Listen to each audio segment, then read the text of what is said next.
CorelDRAW using the exercise files. To help you with your way through this video course, there are a few things I will highlight before we move on. First of all, if you're working in CorelDRAW X6, you'll see this bar appear when you open this working file. Effectively, CorelDRAW X6 has a number of new features in the area of working with text. And for this file to be compatible to utilize those features, you need to choose Update, and you'll find that with any old document you open.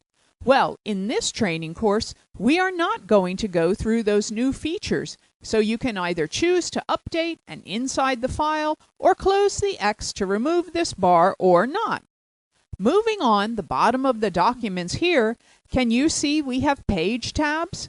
If you click one of these sites, number 3 there, well, that will take me to that page. That will be lesson 3. It will also correspond to video number 3 as well. Okay, that will help you to find varying lessons.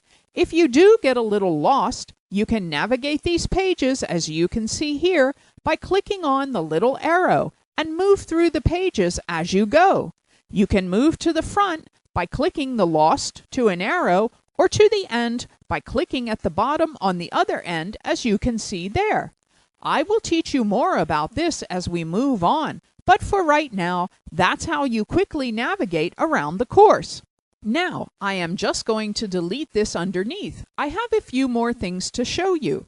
If you'll notice, when we went to page 3, there is a number of images at the bottom of this page which are demonstrating keyboard shortcuts, and as you learn keyboard shortcuts, you will find your ability to work quickly will start to improve. Keyboard shortcuts are demonstrated in a few ways. First of all, you might simply see a single keyboard stroke, in this case F9. Now the F9. Well, the F keys are usually situated at the top of your keyboard.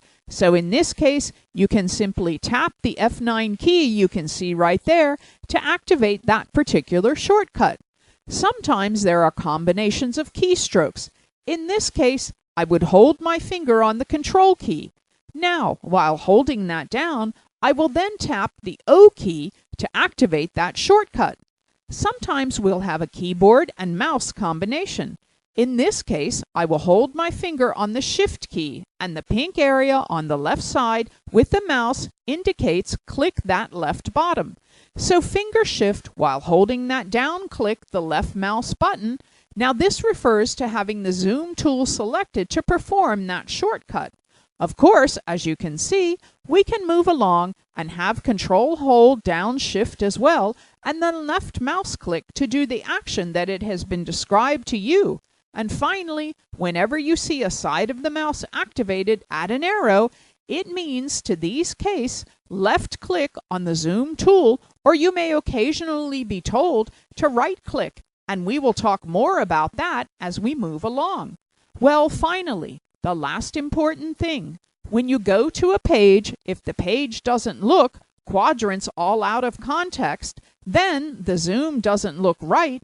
To quickly get back to the appropriate zoom, just tap F4 on your keyboard. And I have written that there is a reminder for every time you come in, simply tap the F4 key. Well, that is the end of this lesson. So now we are going to move on to lesson 2. So if you go ahead now, watch video 2, and then come back and of course click on page 2.